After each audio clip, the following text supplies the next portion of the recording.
A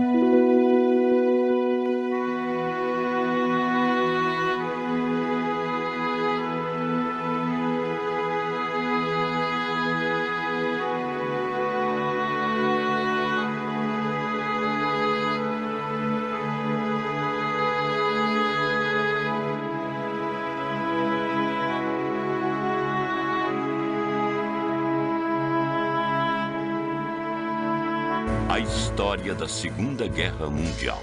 Admirável Mundo Novo. Distribuição Sinapse.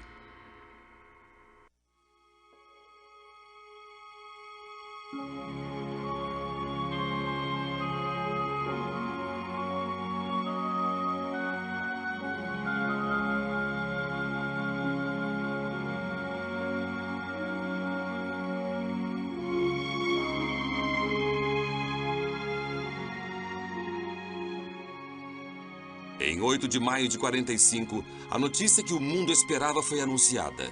A guerra na Europa, que começou com a invasão da Polônia pela Alemanha nazista, quase 6 anos antes, havia acabado. E as nações aliadas puderam finalmente celebrar a sua vitória duramente conquistada. Foi um conflito longo e devastador, e com o seu fim, uma onda de alívio percorreu as cidades da Europa e além. De Moscou a Londres, as ruas foram transformadas, enquanto as pessoas saíam de suas casas para exultar, e enquanto os gritos de alegria das multidões enchiam o ar, os líderes das nações vitoriosas olhavam satisfeitos por seus esforços terem restaurado a ordem e a harmonia em um mundo conturbado.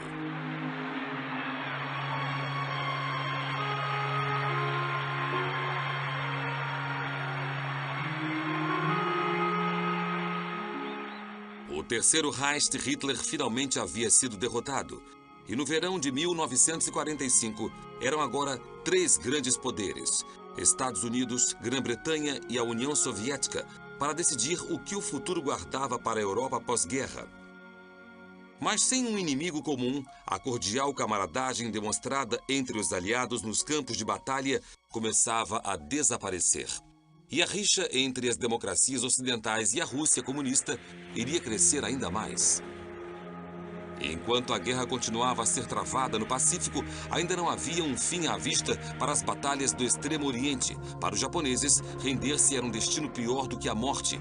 E movidos por tradições antigas, eles estavam determinados a lutar até o último homem. Enquanto as baixas aliadas continuavam a aumentar e os Estados Unidos preparavam-se para a invasão das ilhas japonesas, logo havia decisões graves a serem tomadas. E no estágio final do conflito global, medidas seriam tomadas para derrotar o inimigo oriental, o que iria transformar a cara da guerra para sempre.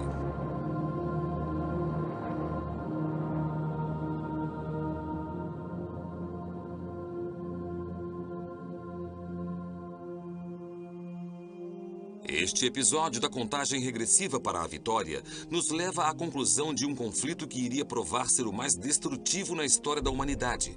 E como vocês logo descobrirão, os eventos de julho a setembro de 1945 não iriam apenas marcar o fim da Segunda Guerra Mundial, mas também o início de um admirável e perigoso mundo novo.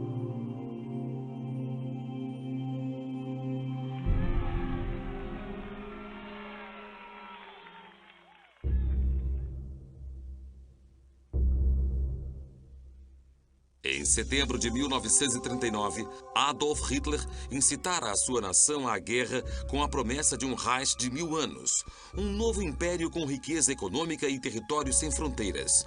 Depois da invasão da Polônia, os primeiros anos de conflito foram realmente marcados por vitórias de tirar o fôlego por parte da Alemanha nazista.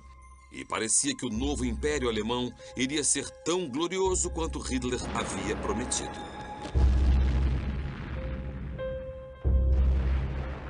Grandes extensões de terra foram conquistadas, do rio Volga, na União Soviética, ao noroeste da África, e nações através da Europa foram tomadas e ocupadas por forças inimigas.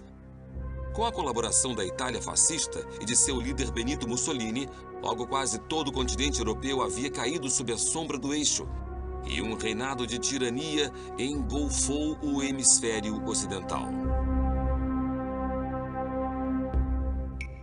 Parecia que nada poderia parar a máquina de guerra nazista, Mas enquanto as forças aliadas fortaleciam-se e os Estados Unidos e a União Soviética uniam-se à Grã-Bretanha na batalha pela vitória, o fim do Império de Hitler logo seria inevitável. Em 6 de junho de 1944, soldados aliados, liderados pelo general Dwight Eisenhower, desembarcaram nas praias da Normandia, em um dos episódios mais celebrados da Segunda Guerra Mundial. O dia D seria o início do fim para a Alemanha nazista, quando as forças norte-americanas, britânicas e canadenses abriam caminho para o norte da França e declaravam uma vitória decisiva.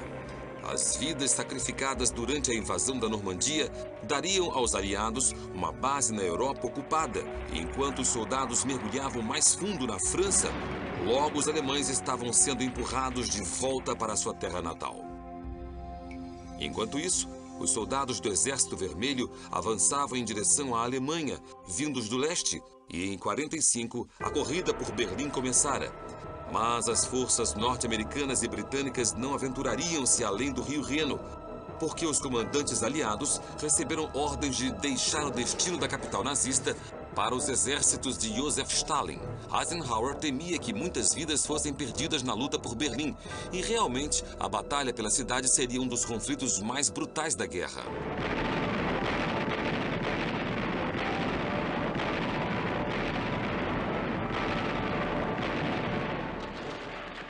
Embora em número enormemente menor, as forças alemãs lutaram ferozmente para defender cada rua e cada prédio. Porém, os soldados russos logo cercaram Berlim e no fim de abril, os soviéticos estavam invadindo cada esquina da cidade. Cercado, sem esperança de fuga, Adolf Hitler tirou a própria vida em 30 de abril, em um bunker debaixo das ruínas da chancelaria do Reich. Temendo ter o mesmo destino de seu aliado, o ditador italiano Mussolini, cujo corpo mutilado havia sido pendurado em praça pública apenas alguns dias antes, Hitler deu ordens estritas para que seu corpo fosse queimado. E tudo o que restou quando os russos chegaram foram seus restos carbonizados. Eles chegaram tarde demais para vingarem-se do homem responsável pela morte de 20 milhões de russos. E foi o povo alemão que ficou para enfrentar a ira dos comunistas.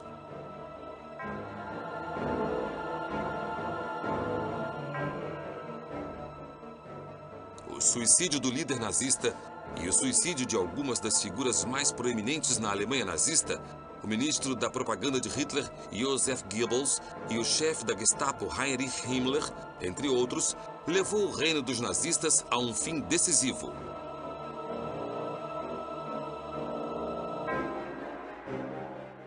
No início de maio, a bandeira vermelha tremulava no telhado estilhaçado do Reichstag, e não poderia haver sinal mais claro de que a nova ordem de Hitler não mais existia. Mais cedo, em 7 de maio de 45, os representantes alemães, o general Jodl e o marechal de campo Keitel, assinaram o instrumento da rendição incondicional final no quartel-general de Eisenhower em Reims, na França. Eles concordaram que, às 23h01, no horário europeu central, em 8 de maio, todas as forças sob o controle alemão iriam parar de lutar.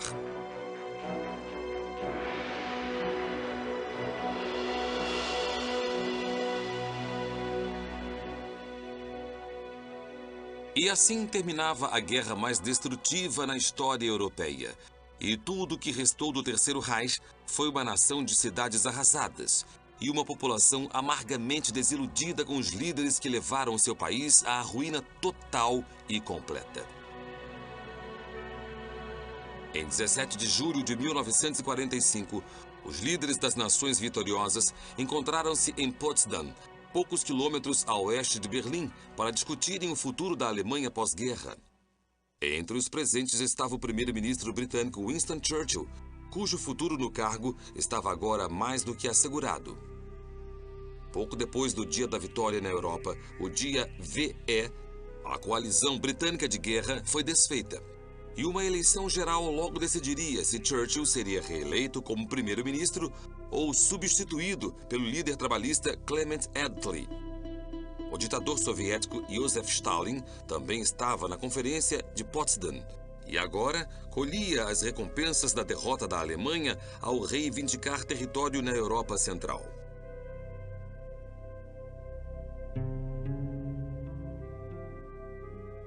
E também havia uma cara nova na arena política: Harry Truman.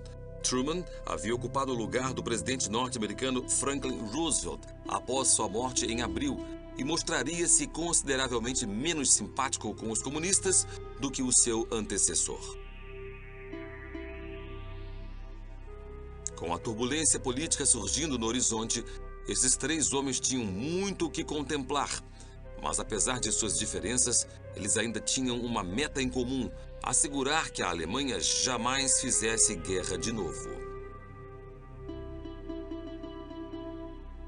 Com essa meta em mente, na Conferência de Potsdam, eles concordaram que a Alemanha devia ser separada em 4 zonas de ocupação.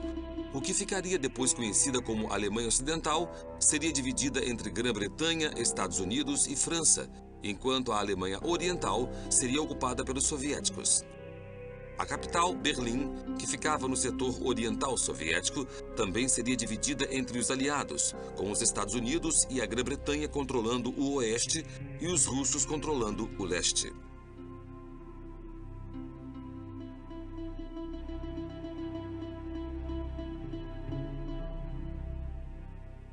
Os soldados soviéticos começaram a ocupar Berlim depois de sua vitória em maio, mas em julho, os soldados de ocupação norte-americanos, britânicos e franceses uniram-se, ocupando os setores ocidentais da cidade.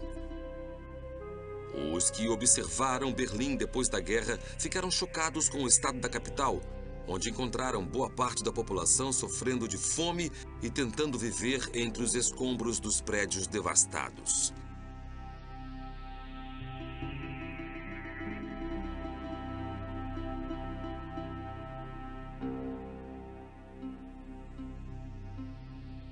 Quase todo o transporte que entrava e saía de Berlim estava agora inoperante. E além do problema da escassez de alimentos, os esgotos bombardeados haviam contaminado o suprimento de água da cidade. Estava claro que os ataques aliados à bomba dos últimos anos cobraram o seu preço. E junto com o grande ataque de artilharia dos soviéticos durante a Batalha de Berlim, destruíra 1/3 da cidade.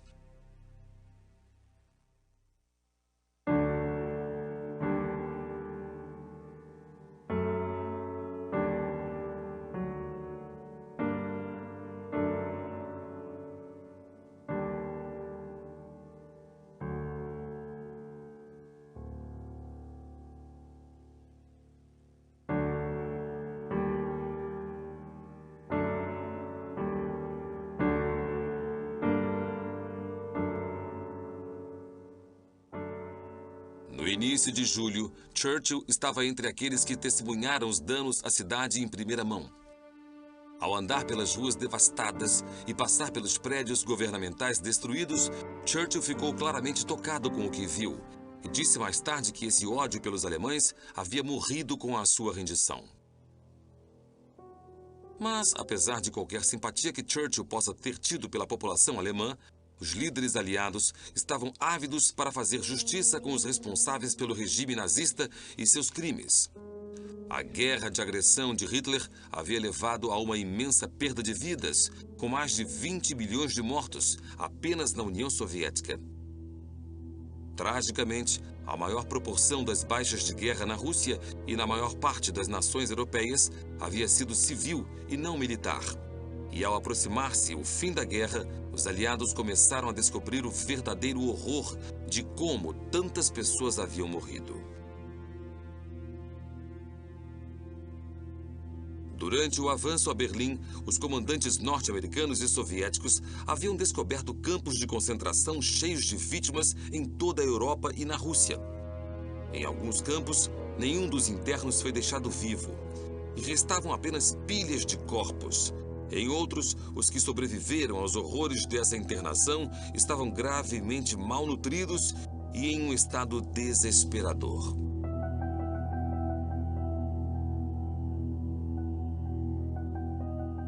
Logo ficou evidente que não milhares, mas milhões de pessoas haviam sido sistematicamente assassinadas pelos alemães, incluindo civis e soldados soviéticos, a etnia polonesa, ciganos e os que opunham-se ao regime nazista. Acima de tudo, os nazistas visavam os judeus, e cerca de 2/3 da população judia foram mortos no que seria mais tarde chamado de Holocausto.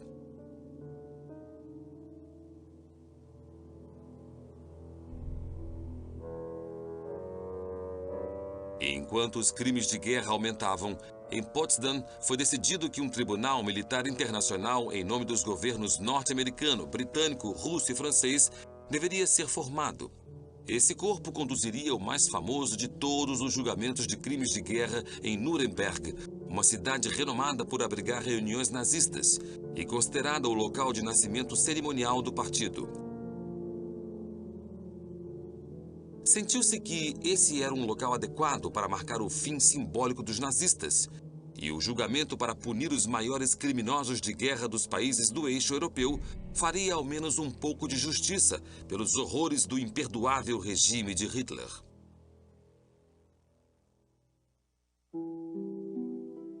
Entre os oficiais nazistas de mais alta patente sentenciados em Nuremberg estava Hermann Göring, o comandante da Luftwaffe e segundo em comando de Adolf Hitler. Ele foi condenado à morte por ser um destacado agressor político e militar na guerra e por seu papel no extermínio dos judeus. Mas Göring frustraria os juízes de Nuremberg ao cometer suicídio na noite anterior ao seu enforcamento público.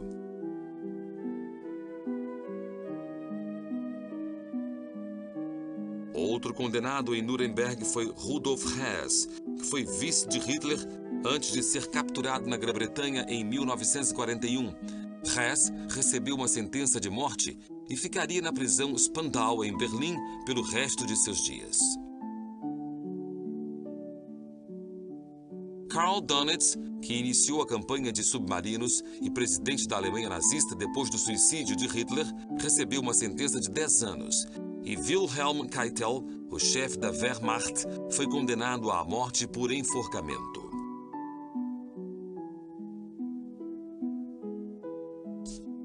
Muitos dos médicos que realizaram experiências médicas em campos de concentração nazistas também foram condenados em Nuremberg. Mas enquanto era feita justiça para os nazistas, os aliados estavam bem cientes de que a Segunda Guerra Mundial estava longe de terminar. E embora a Alemanha nazista estivesse agora derrotada, seus aliados, os japoneses, ainda estavam à solta. O Império do Sol Nascente começara a guerra com o Ocidente em dezembro de 41, quando bombardeou a base naval norte-americana em Pearl Harbor. E suas conquistas pelo sudeste da Ásia e ilhas do Pacífico foram tão bem-sucedidas quanto o avanço alemão através da Europa Ocidental.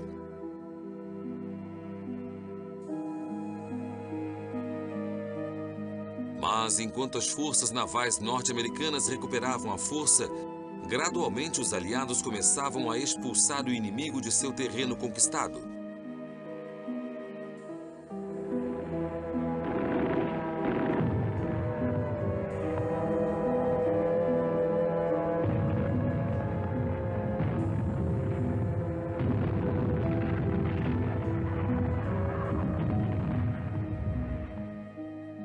Da Nova Guiné até as Filipinas, os japoneses logo estavam travando batalhas defensivas. E no verão de 44, a campanha extremamente ativa do almirante Chester Nimitz, comandante em chefe da frota norte-americana no Pacífico, levara as forças aliadas às Ilhas Marianas e mais perto do que nunca do território japonês. Durante a campanha nas Marianas, os fuzileiros navais norte-americanos tomaram as ilhas de Guam, Saipan e Tinian. Isso seria de uma importância estratégica imensa na fase final da guerra no Pacífico, porque seria a partir daqui que o bombardeio do próprio Japão iria começar.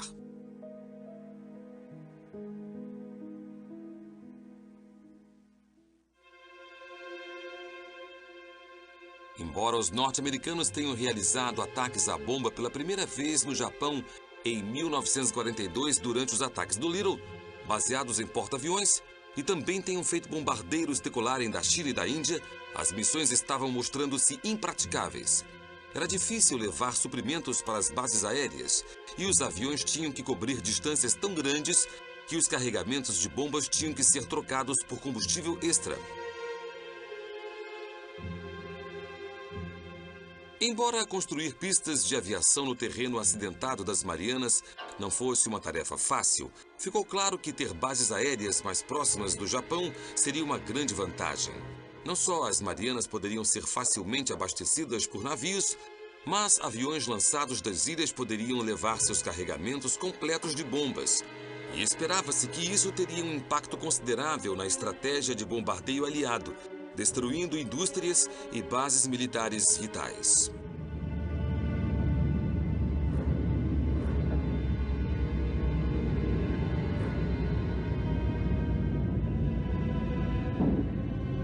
Depois de muito trabalho, em novembro de 44, a primeira das novas pistas estava pronta para ser posta em ação, e a guerra aérea no Japão poderia começar realmente. As fortalezas voadoras gigantes B-29 haviam chegado dos Estados Unidos para realizar os primeiros ataques a partir das Marianas. E em 24 de novembro aconteceu o primeiro ataque em massa contra o coração do Japão.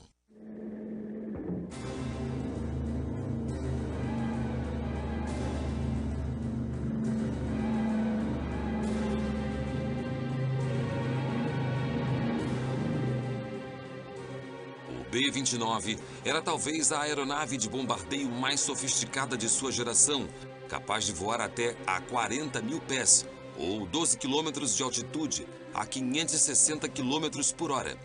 Isso a deixaria relativamente segura contra o fogo antiaéreo.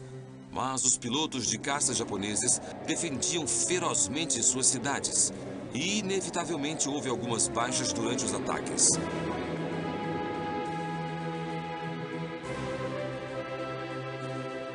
Assim como havia riscos para os bombardeiros, logo as próprias bases aéreas ficaram sob ataque quando o inimigo revidou com uma vingança.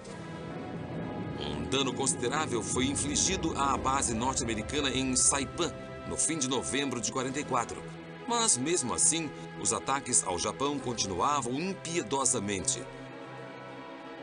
E enquanto os B-29 continuavam a decolar das Marianas, a Marinha preparava ataques adicionais, a partir de porta-aviões a apenas algumas centenas de quilômetros do Japão.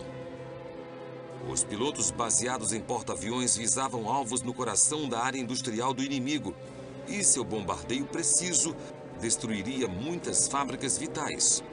Campos de aviação inimigos também eram alvos estratégicos importantes, porque aviões tripulados por destemidos pilotos japoneses estavam atacando navios norte-americanos e suas tripulações.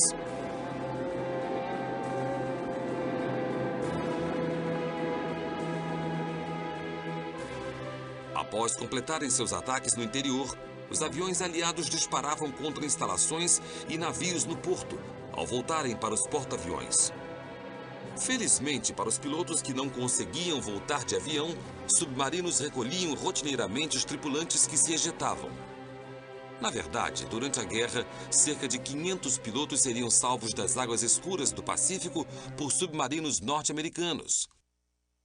Embora os ataques navais baseados em porta-aviões tivessem sido bem-sucedidos, logo ficou evidente que as impressionantes fortalezas voadoras B-29, lançadas de bases aéreas, não corresponderam às expectativas.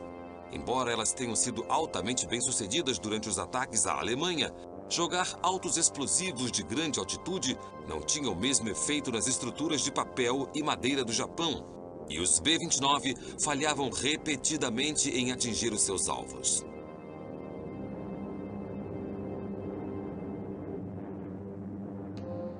Enquanto as baixas começavam a aumentar e os aviões eram perdidos no curso da campanha, a estratégia aliada estava ficando muito cara e ficou decidido que mudanças urgentes precisavam ser feitas. No início de 1945, o general Curtis LeMay foi trazido para dirigir as operações de bombardeio no Japão. Ele sugeriu carregar as aeronaves com incendiárias e não com bombas, e prometeu ataques aéreos noturnos a baixa altitude, em vez do bombardeio diurno de grande altitude. O bombardeio de precisão seria agora substituído pelo bombardeio de área, e os resultados nas ilhas japonesas seria devastador. Em 24 de fevereiro, o primeiro ataque foi desferido, com 174 aviões B-29 seguindo para Tóquio. Quando foram lançados seus carregamentos letais, os incêndios resultantes conseguiram destruir 1,5 km² da cidade.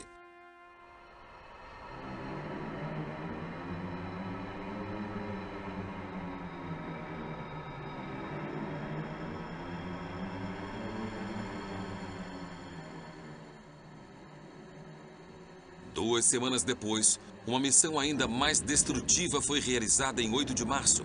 Dessa vez, 335 bombardeiros foram enviados para Tóquio, carregados com bombas de magnésio, fósforo, branco e napalm. Quando o bombardeio começou, fortes ventos fizeram o fogo espalhar-se rapidamente e, em pouco tempo, um gigantesco incêndio incontrolável engolia a capital japonesa.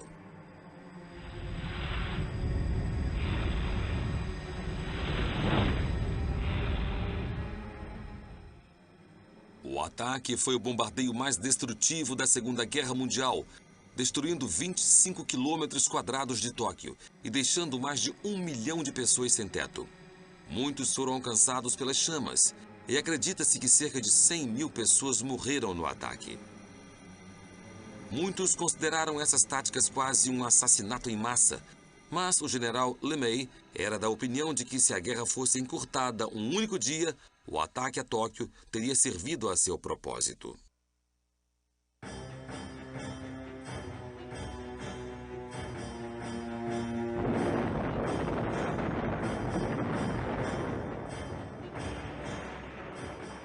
Enquanto continuava a campanha de bombardeio, os fuzileiros navais norte-americanos continuavam a chegar mais perto do Japão. Em fevereiro de 45, a luta por uma ilha minúscula chamada Iwo Jima, que fica ao sul do Japão, havia começado. Aviões Zero japoneses estavam baseados lá e esperava-se que a tomada da ilha acabasse com a ameaça aos B-29, que seguiam para o Japão e às bases norte-americanas das Marianas. Se conquistada, Iwo Jima também serviria como uma parada útil de reabastecimento para os aviões aliados. Mas a batalha pela escarpada ilha não seria fácil.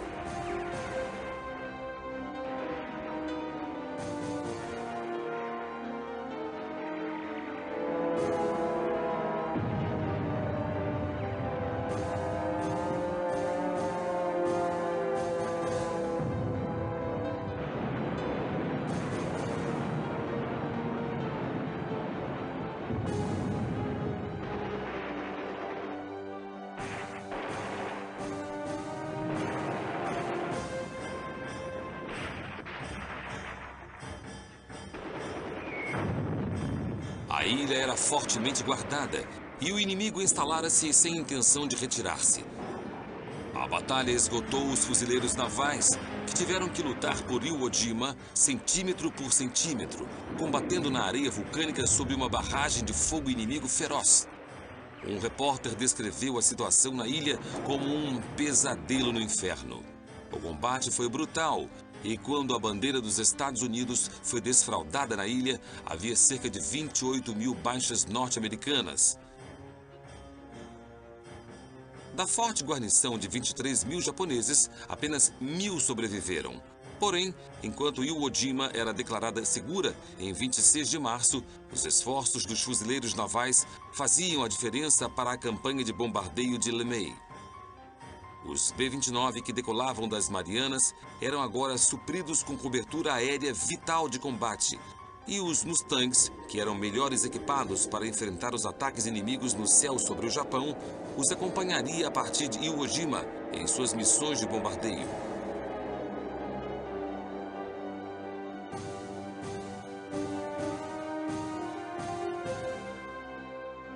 Durante o verão de 45, o avanço em direção ao território natal inimigo continuava, e os chefes do Estado-Maior norte-americano começaram a discutir os planos finais da invasão do Japão.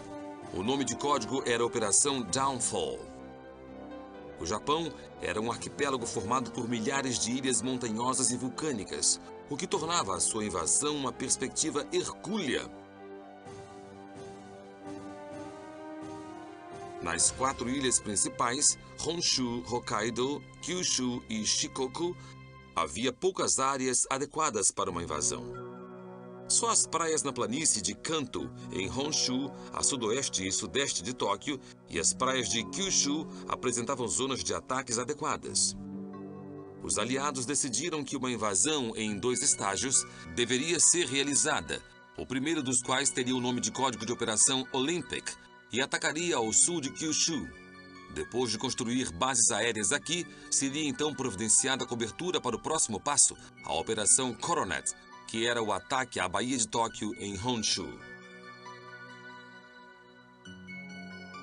A Operação Olympic foi marcada para 1º de novembro de 45 e a Armada Naval Conjunta era a maior já reunida na história da guerra. 14 divisões norte-americanas foram convocadas para tomar parte nos desembarques iniciais. E quando a invasão de Honshu começou, 25 divisões estavam envolvidas.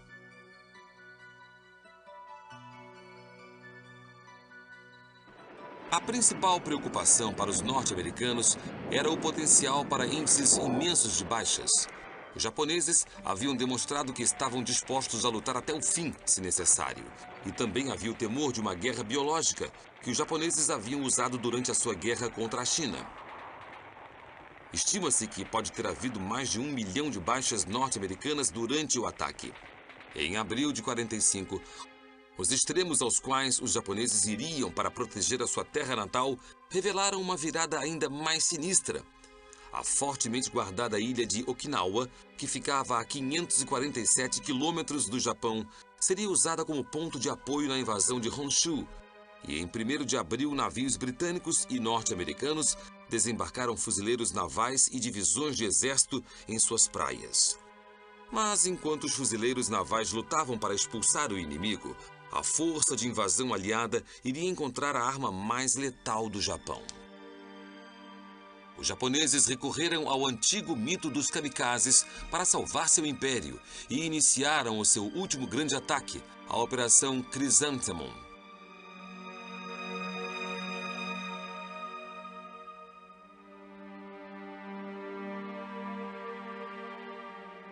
Levas após levas de pilotos mergulhavam em direção aos navios aliados e para a morte, para o horror e descrença dos fuzileiros navais. Nos 3 meses seguintes, 36 vasos de guerra aliados foram afundados e centenas mais foram danificados enquanto a batalha para tomar Okinawa do inimigo continuava. Embora os aliados finalmente tenham prevalecido e ganho a luta feroz, quando a campanha acabou em 22 de junho, havia mais de 50 mil baixas norte-americanas com pelo menos 12 mil fatalidades. Até o comandante da missão, o general Buckner, foi morto.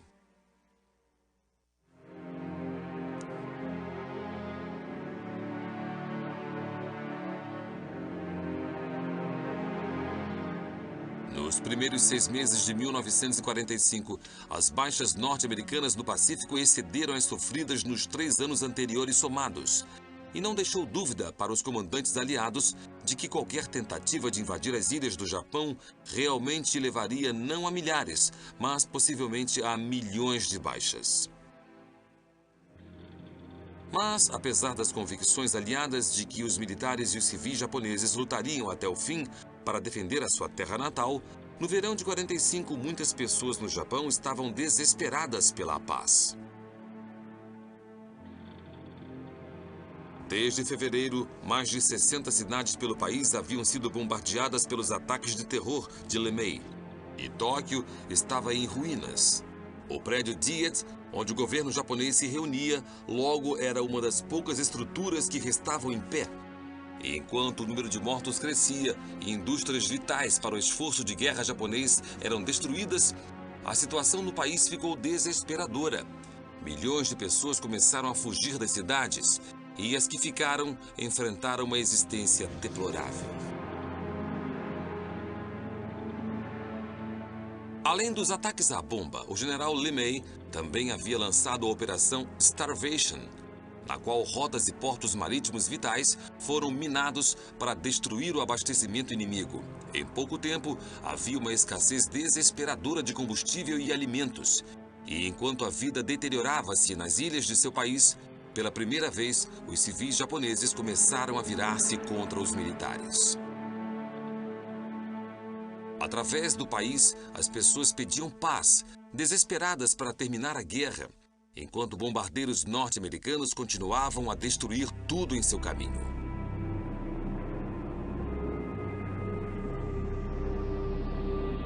Mudanças nas lideranças japonesas também começaram a refletir a esperança do país na paz. Fomentador da guerra, o primeiro-ministro Tojo, que levara o Japão à guerra em 41, foi forçado a renunciar depois da queda de Saipan no verão de 1941. Seu substituto, Kuniaki Koizo, ficou no cargo por menos de 9 meses. E após a sua queda do governo em abril de 45, o barão Kantaro Suzuki foi eleito para governar o país. O primeiro-ministro Suzuki era um almirante aposentado e um velho herói da guerra russo-japonesa. E, ao contrário dos membros mais militantes do governo japonês, ele achava que seu país não deveria cair lutando. A sua presença no governo era uma indicação clara de que o Partido da Paz estava prevalecendo no Japão. E agora, até o imperador japonês Hirohito começava a pressionar por planos concretos para o fim da guerra, percebendo que seu império não tinha esperança de sobreviver contra o ataque norte-americano.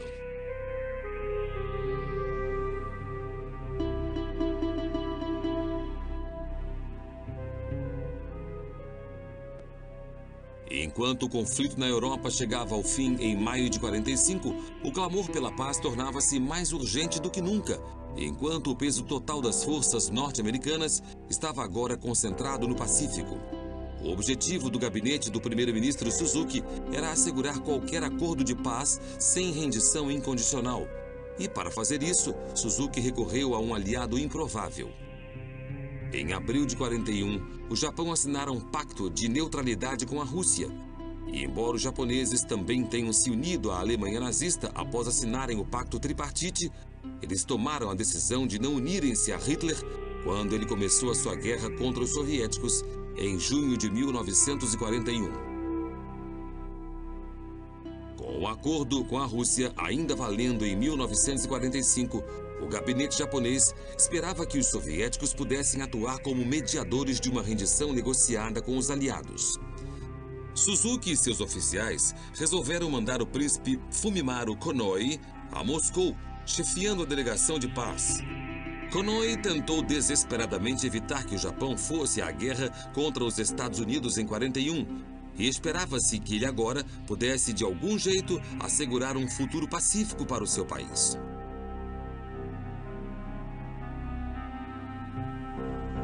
Porém, os japoneses não faziam ideia de que Stalin já havia feito acordos com britânicos e norte-americanos em relação ao futuro do Japão.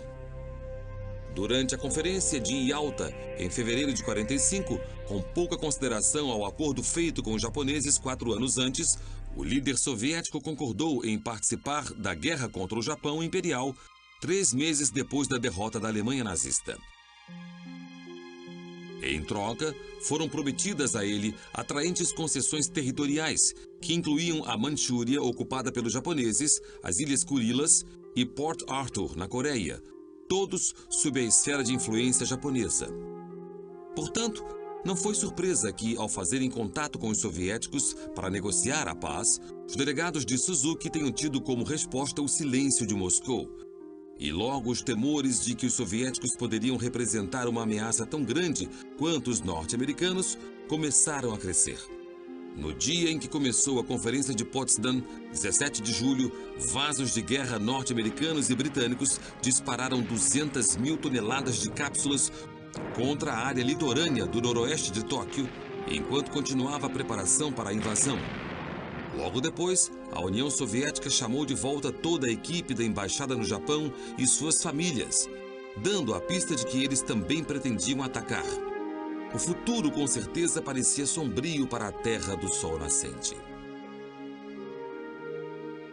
Mas logo houve uma outra virada inesperada na grande complexidade da política mundial, quando Truman e Churchill ficavam cada vez mais preocupados com o que parecia ser um expansionismo agressivo por parte dos soviéticos. Em julho, o Exército Vermelho controlava os estados bálticos, a Polônia, a Tchecoslováquia, a Hungria, a Bulgária e a Romênia. E os refugiados, temendo um domínio comunista, estavam fugindo aos milhões. O líder soviético defendeu suas ações insistindo que seu controle da Europa Oriental era uma medida defensiva contra possíveis futuros ataques. Mas enquanto a influência comunista crescia na Europa, os Estados Unidos e a Grã-Bretanha começavam a temer que os japoneses fossem a última de suas preocupações. Truman suspeitava fortemente dos comunistas e estava apreensivo porque no leste da Ásia, como em outras partes, a Rússia deveria fazer o menor avanço possível. No que dizia respeito ao presidente norte-americano, quanto menos a União Soviética estivesse envolvida nos últimos estágios da guerra, melhor. E foi com grande alívio que ele recebeu a notícia de que talvez houvesse uma alternativa para o envolvimento da Rússia. Esse raio de esperança foi o Projeto Manhattan, um plano secreto dos Estados Unidos para desenvolver a pesquisa de Albert Einstein em fissão nuclear. Cientistas vinham desenvolvendo secretamente as teorias de Einstein na Universidade de Chicago, e em 16 de julho uma descoberta foi feita.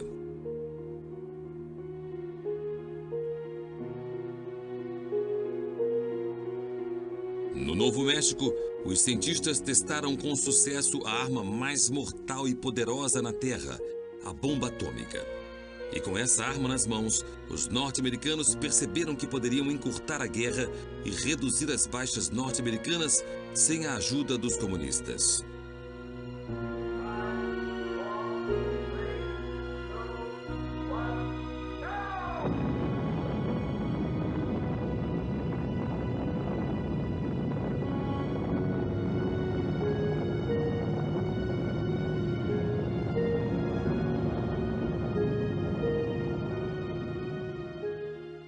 Enquanto Truman começava a fazer todas as tentativas para excluir a União Soviética como força de invasão, a corrida pelo Japão continuava. No quartel-general da 20ª Força Aérea nas Marianas, Curtis LeMay e sua equipe trabalhavam diuturnamente para criar um plano para o uso da nova arma ultra-secreta contra o inimigo. Os soviéticos, enquanto isso, reuniam forças na fronteira com a Manchúria, no sudeste da China, em preparação para sua combinada invasão do território japonês, marcada para 8 de agosto, exatamente 3 meses depois da rendição da Alemanha nazista.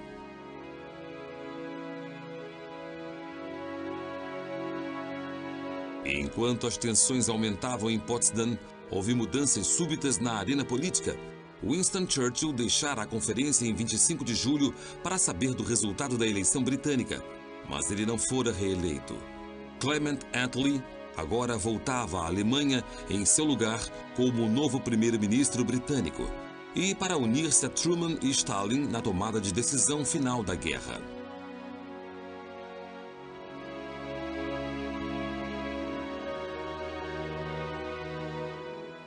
Juntos, eles fizeram um último pedido para que o Japão se rendesse na Declaração de Potsdam em 26 de julho. Os termos aliados eram de que os responsáveis pelas políticas que levaram à guerra fossem eliminados para sempre, os criminosos de guerra fossem punidos e o Japão ocupado.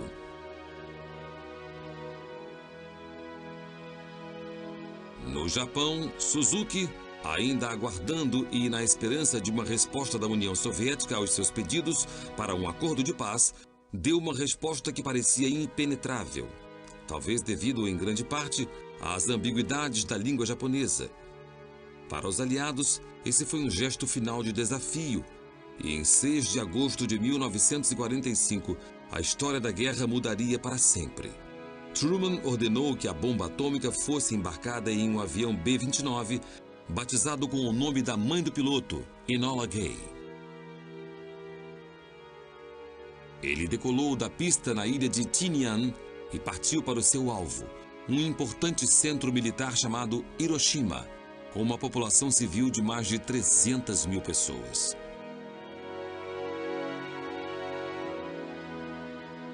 Era uma tranquila e ensolarada manhã de domingo, e a cidade estava em plena atividade quando, às 8h15, a bomba foi jogada de repente.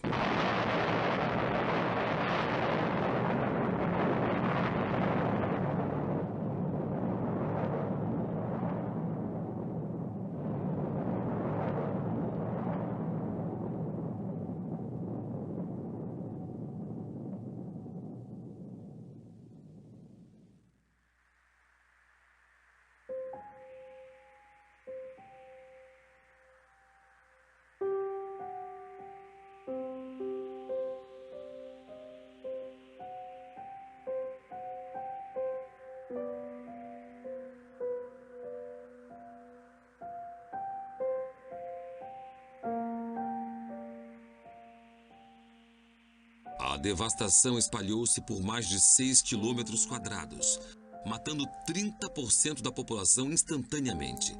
Seres humanos e prédios desintegraram-se na explosão, e o incêndio devastador que seguiu-se ceifou muitas vidas mais. Tudo o que sobrou de Hiroshima quando a fumaça dissipou-se foi uma desolação de ruas achatadas. Muitos de seus habitantes agora não passavam de sombras, incinerados entre paredes que desabavam pela explosão de luz branca. 4 horas depois do ataque, o governo japonês não sabia o que havia acontecido e só teve alguma indicação quando um avião foi despachado para sobrevoar a cidade. Uma imensa nuvem de fumaça ainda elevava-se sobre Hiroshima, mas o verdadeiro horror da situação estava apenas começando.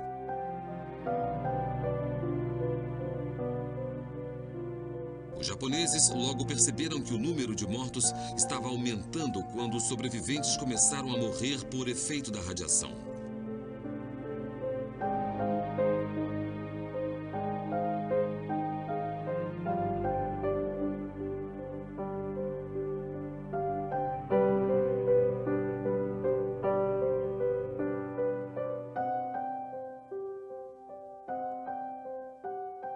Enquanto o Japão cambaleava com o ataque, o presidente Truman fez o anúncio de que a bomba atômica havia sido jogada sobre Hiroshima e avisou severamente que se os japoneses não aceitarem agora os nossos termos, podem esperar uma chuva de destruição do ar como nunca foi visto na Terra.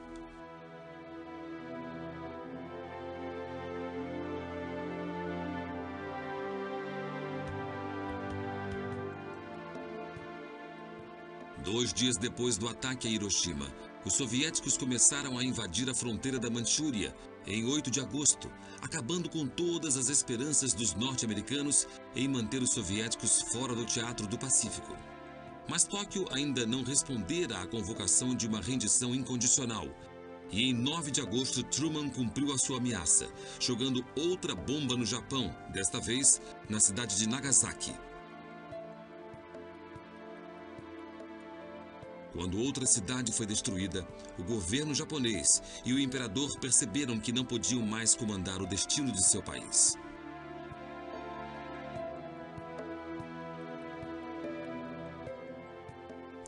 Ameaçado de mais ataques nucleares, o imperador Hirohito foi forçado a abandonar qualquer esperança de um fim honrado para a guerra.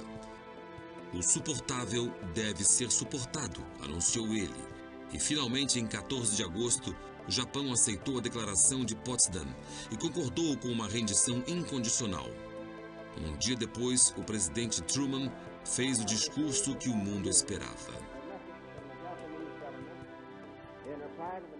Em resposta à mensagem enviada para o governo pelo secretário de Estado em 11 de agosto, eu julgo esta resposta como uma aceitação total da Declaração de Potsdam, que especifica a rendição incondicional do Japão. Na resposta não há qualificação. Quando chegou a notícia da rendição, uma onda de alívio percorreu as forças norte-americanas, que estavam lutando contra o Japão há quase 4 anos. O derramamento de sangue finalmente acabara e a Guerra do Pacífico teve fim.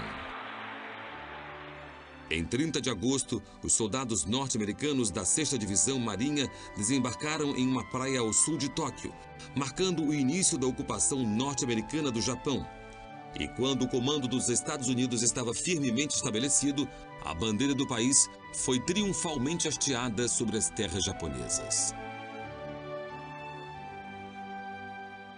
Mais tarde, no mesmo dia, o comandante das forças norte-americanas no Teatro do Sudoeste do Pacífico, General Douglas MacArthur, aterrissou no campo de aviação de Atsugi, em Tóquio, e preparou-se para assumir o controle do Império conquistado. Na manhã de 2 de setembro de 1945, a delegação japonesa subiu a bordo do couraçado norte-americano Missouri, na Baía de Tóquio, para oficializar a rendição incondicional. MacArthur, que estava no papel de novo comandante supremo das forças aliadas no Japão, dirigiu a cerimônia, que marcou o fim do conflito no Pacífico, e seu discurso para os espectadores refletiu a esperança de milhões de pessoas mundo afora de que finalmente a paz seria restaurada.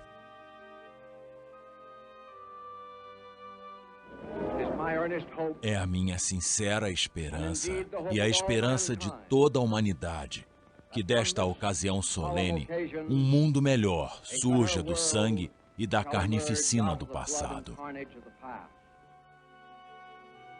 Representando o imperador Hirohito, o ministro japonês do exterior, Shigemitsu, rendeu-se formalmente por seu país e comprometeu o Japão com o desarmamento completo e com a rendição de todas as forças militares. E quando todas as nações que haviam tomado parte nas batalhas do Pacífico assinaram o documento, MacArthur levou a guerra a um final pungente, dizendo: Let us pray that peace be now restored to the world, and that God will preserve it always. These proceedings are closed. A Segunda Guerra Mundial chegou oficialmente ao fim 8 minutos depois das 9 horas de 2 de setembro de 1945. No Pacífico e no sudeste da Ásia, os japoneses agora entregavam as armas. Em 4 de setembro, as forças imperiais renderam-se na ilha Wake, 3 anos e 4 meses depois que os norte-americanos foram expulsos de seu litoral. Na Malásia, que através do comando do sudeste da Ásia, as forças do mercado comum britânico aceitaram a rendição dos soldados japoneses. E logo a bandeira da Grã-Bretanha estava mais uma vez tremulando orgulhosamente sobre a cidade colonial britânica de Singapura, quase 4 anos após a sua invasão. Nas Filipinas, o outrora conhecido Tigre da Malásia, o general Yamashita, fez o restante do seu exército render-se ao general Jonathan Wainwright, que liderou a batalha para defender a nação insular em 1942. O general fora mantido preso em campos de prisão desde a rendição ao inimigo 4 meses antes, e o momento de fazer justiça com o homem responsável pelas mortes de tantos norte-americanos e filipinos finalmente chegara para Wainwright. Como o Tribunal de Nuremberg, que julgara os alemães nazistas, os que foram considerados responsáveis pela guerra no Extremo Oriente seriam punidos por sua parte no derramamento de sangue. Junto com Yamashita, o primeiro-ministro da época de guerra, o general Tojo, que ficara tão ávido por liderar o seu país em uma batalha contra o Ocidente, teve um julgamento duro e foi condenado à morte por seus crimes.